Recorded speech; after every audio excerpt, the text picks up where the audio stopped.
Hello friends, আসসালামু আলাইকুম। আজকের ভিডিওতে আমি দেখাবো কিভাবে খুব সহজে একটি সুন্দর এবং সম্পূর্ণ রেসপন্সিভ ওয়েবসাইট তৈরি করতে হয়। সো আর দেরি না করে চলো করি শুরু। আমি মোহাম্মদ সামি, তোমাদের বানিয়ে দেব ওয়েব ডেভেলপিংয়ের গুরু।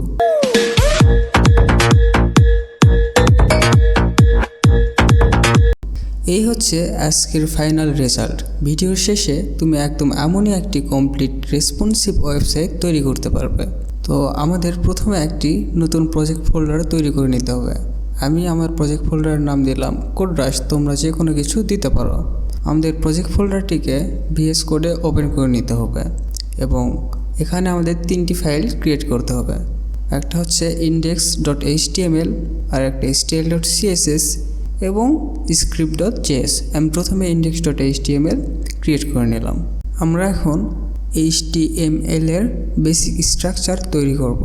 ডকটাইপ HTML এই লাইনটা বলে দেয় ব্রাউজারকে যে এই ফাইলটা একটা HTML5 ডকুমেন্ট। এটা ছাড়া ব্রাউজার ঠিকমতো বুঝতে পারে না HTML লাইন AN এটি বলে দেয় পেজের ভাষা ইংরেজি।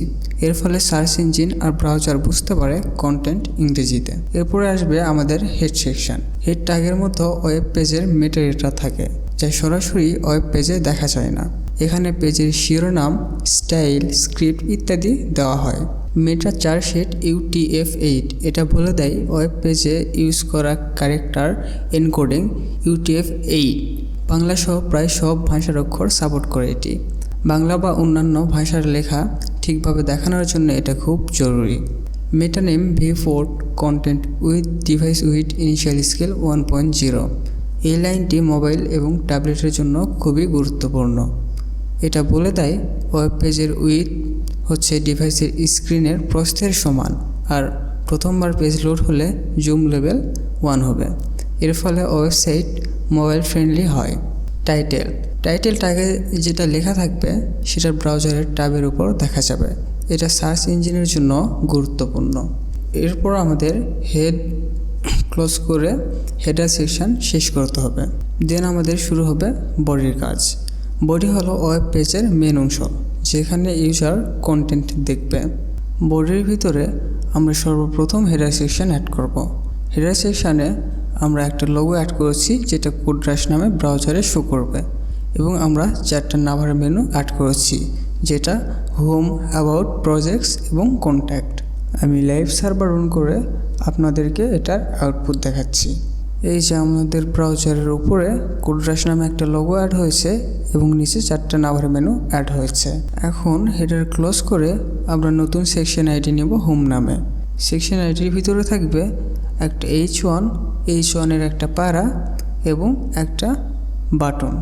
এরপর এটাকে সেভ দিয়ে আমরা ব্রাউজারে শো করাবো। এখন সেকশন আইডি ক্লোজ করে সেমভাবে আমরা নতুন আর একটা সেকশন আইডি নেব অ্যাবাউট নামে, এবং এই অ্যাবাউটেরও একটা H2 এবং একটা প্যারা নিব। আমাদের অ্যাবাউট সেকশনের কাজ শেষ হয়ে গেলে আমরা নতুন আরেকটা সেকশন আইডি নিব প্রজেক্টস নামে, এবং এটার H2 দিয়ে দিলাম মাই প্রজেক্টস।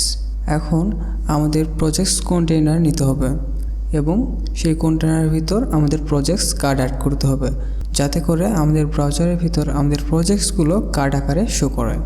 এভাবে আমাদের প্রজেক্ট সেকশনের কাজ শেষ হয়ে গেলে আমরা নতুন আরেকটা সেকশন আইডি নিব কন্ট্যাক্ট নামে।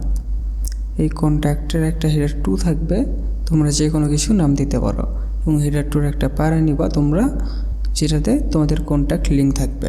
আমি এখানে ইমেল নিয়েছি এবং এখানে আমি এক্সাম্পল হিসেবে একটা ইমেল দিয়েছি।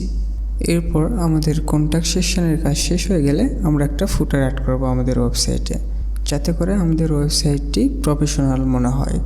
আমাদের ফুটারের কাজ শেষ হয়ে গেলে আমরা এখানে script.js এর লিঙ্ক বসাই দিব। এর নিচে বডি এবং HTML ক্লোজ করে আমাদের HTML এর কাজ শেষ হয়ে যাবে। এখন আমাদের মূল কাজ CSS দিয়ে ওয়েবসাইটের সৌন্দর্য বৃদ্ধি করা এবং ওয়েবসাইটটিকে আরও সুন্দর এবং রেসপন্সিভ করে তোলা। এটার জন্য আমাদেরকে সর্বপ্রথম style.css নামে একটি নতুন ফাইল ক্রিয়েট করতে হবে। এখন আমরা CSS এর কাজ শুরু করব। CSS এ সর্বপ্রথম মার্জিন 0 দ্বারা সব ডিফল্ট মার্জিন সরাই দিবে এবং প্যাডিং 0 দ্বারা সব ডিফল্ট প্যাডিংও সরাই দিবে।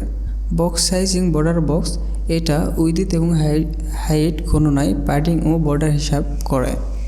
ফন্ট ফ্যামিলি পপিন্স সানশিপ, এটা পুরো সাইটে পপিন্স ফন্ট সেট করে। এরপর বডির ভিতর আমাদের ব্যাকগ্রাউন্ড হিসেবে যে কালার দেওয়া থাকবে সেটা আমাদের ওয়েবসাইটের পুরো ব্যাকগ্রাউন্ড কালার হিসেবে বিবেচিত হবে এবং শুধু কালার দিয়ে যে কালার থাকবে এটা আমাদের ওয়েবসাইটের লেখার কালারকে বোঝাবে। এবার হেডারের সিএসএস। হেডারের ব্যাকগ্রাউন্ড সাদা, ভেতরের প্যাডিং 15 পিক্সেল উপরে এবং নিচে, 40 পিক্সেল ডানে এবং বামে। বক্স শ্যাডো দ্বারা সামান্য ছায়া দেবে। পজিশন স্টিকি, অর্থাৎ স্ক্রল করলে হেডার স্ক্রিনে আটকে থাকবে। জেড ইন্ডেক্স 100, এটা হেডারকে উপরে রাখে অন্যান্য কন্টেন্ট থেকে। এখন নেভিগেশন বার বা নাভার বার, এটি ফ্লেক্স বক্স ব্যবহার করে অ্যালাইন আইটেম সেন্টার সব আইটেমকে মাঝামাঝি করে। জাস্টিফাই কন্টেন্ট বাম ডানে সামান্য দূরত্ব রাখে। Nerve dot logo, font size 24 pixel এবং ফন্ট ওয়েট 60/100, এটা লোগোকে বড় এবং বোল্ড করে।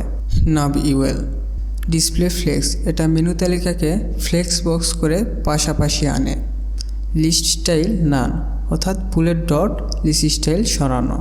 নাভ ইউএল এলআই, এটি মার্জিন লেফট 30 পিক্সেল, অর্থাৎ প্রতিটা নাভার মেনুর মাঝে 30 পিক্সেল ফাঁকা রাখে। নাভ ইউএল এলআই এ, লিঙ্কে আন্ডারলাইন নাই, ফন্ট সাইজ 16 পিক্সেল করে। রং হ্যাশ 333, হোভার এফেক্ট স্মুথলি 0.3 সেকেন্ডে হবে। নাভ ইউএল এলআই এ হোভার, এটা মাউস নাভার মেনুর উপরে নিলে লিঙ্ক নীল হবে। এখন হিরো সেকশন। সেকশনের উচ্চতা ভিউপোর্টের 90%। ফ্লেক্স বক্স দিয়ে কন্টেন্টকে মাঝখানে আনে। ব্যাকগ্রাউন্ড গ্রেডিয়েন্ট টেক্সট সাদা, সব লেখা সেন্টারে, চারপাশে 20 পিক্সেল প্যাডিং। হিরো সেকশনের হেডার 1, ফন্ট সাইজ 45 পিক্সেল, অর্থাৎ হিরো সেকশনের হেডলাইনকে বড় করে এটা। হিরো স্পান, এইটা টেক্সটের স্পান অংশ হলুদ রং করে। এখন বাটনের কাজ। মার্জিন টপ 20 পিক্সেল বাটন তৈরি করে উপরে একটু ফাঁকা 20 পিক্সেল রাখে। ব্যাকগ্রাউন্ড সাদা, গোলাকার 25 pixel, bold font, hover effect smooth. এখন বাটন হোভার, বাটনের উপর মাউস নিলে ব্যাকগ্রাউন্ড হলুদ হবে। এখন গ্লোবাল সেকশন স্টাইল, প্রতিটি সেকশনে উপরে নিচে 60 পিক্সেল প্যাডিং এবং ডানে বামে 40 পিক্সেল প্যাডিং থাকবে। সব লেখা মাঝখানে থাকবে। এখন অ্যাবাউট সেকশন, প্যারাগ্রাফ সর্বোচ্চ 600 পিক্সেল প্রশস্ত হবে। কেন্দ্রে রাখা মার্জিন অটো হবে, উপরে 10 পিক্সেল ফাঁকা হবে। এবার প্রজেক্ট সেকশন, প্রজেক্ট কার্ডগুলো ফ্লেক্স বক্স দিয়ে পাশাপাশি থাকবে। কার্ডের মাঝে 20 পিক্সেল গ্যাপ থাকবে এবং উপরে 30 পিক্সেল গ্যাপ থাকবে। ফ্লেক্স বক্স ওয়ার্প, এটি ছোট স্ক্রিনে কার্ড নিচে নেমে যাবে। প্রজেক্ট কার্ড, এটির ব্যাকগ্রাউন্ড সাদা হবে, প্রস্থ 280 পিক্সেল হবে, ভেতরে 25 পিক্সেল প্যাডিং থাকবে, গোল কোণা 12 পিক্সেল হবে, হালকা শ্যাডো থাকবে এবং হোভার ইফেক্ট স্মুথ হবে। প্রজেক্ট কার্ড হোভার, মাউস নিলে কার্ড 1.05 গুণ বড় দেখাবে। সব শেষে আমাদের ফুটারের কাজ। ফুটারের ব্যাকগ্রাউন্ড কালো হবে, টেক্সট সাদা হবে। ফুটার মাঝখানে থাকবে, ভেতরে 15 পিক্সেল প্যাডিং থাকবে, সেকশন থেকে 20 পিক্সেল দূরত্বে। আমাদের HTML এবং CSS এর কাজ শেষ। এটা হচ্ছে পুরো ওয়েবসাইটের ফাইনাল রেসপন্সিভ আউটপুট। আশা করি ভিডিওটি তোমাদের কাজে লেগেছে। লাইক, কমেন্ট এবং সাবস্ক্রাইব করতে ভুলবে না। দেখা হবে পরের ভিডিওতে। ততক্ষণ পর্যন্ত তোমরা সবাই ভালো থাকো। আল্লাহ হাফেজ।